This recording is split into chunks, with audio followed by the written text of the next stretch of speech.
So what's up guys, welcome back to my channel Miss Mentor, and in this tutorial we will see the syntax of selection or conditional statements in Java. So here we are starting with our if statement.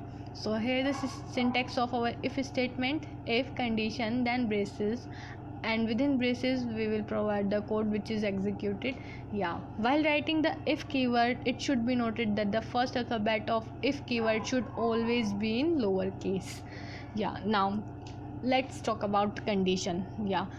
The condition will always be resulted in all boolean data type, and boolean data type is always have a value, either it is true or it is false. If the result of the provided condition is true, then if block will be executed, that is the code which is written inside the if block will be executed.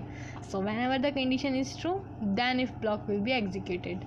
Now we will see the syntax of if else statements, which is quite similar to if statements, but additionally we add here an else part after the if condition. So if the condition provided is true, then the code which is written inside the if block will be executed, but if the condition is not true, then the code which is written inside the else part will be executed. So basically, if the condition of if block resulted in true, then if block will be executed, otherwise else block will be executed. Now we will see the syntax of if else if statements. Here it's syntax: if condition 1, then code to be executed, else if condition 2, then code to be executed. So if condition 1 is true, then the control goes inside the if part and executes the code which is written inside the if statement or if block. But if the condition 1 is not true, then the control goes to the else if part and check for the condition 2 whether it is true or not. If it is true, then it will skip the condition 1 part, that is it will skip the if part and executes the code which is written inside the else if part, and it goes on else.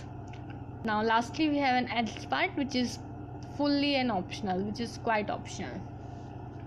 It is same whether we provide it or whether we do not want to provide it. Now we will see the syntax of switch case, which is quite important in any programming language. So basically the syntax of switch case is starting by writing the switch keyword provided with any variable or any type of integer expression, followed by simple cases, number of cases we will provide here, case constant, and then code to be executed followed by a break statement or break keyword.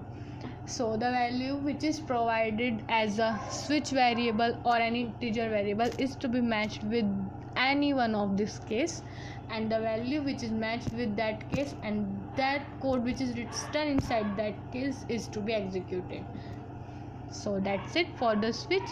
And lastly we will provide a default statement, because if there is no case which is matched with that provided value, then so that we can write here that invalid case or no choice is found, something like this, so that we can give a message.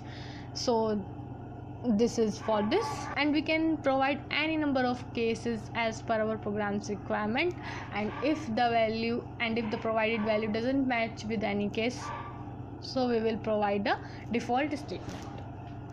So that's it for today. If you like the video, please subscribe my channel, and thank you for watching.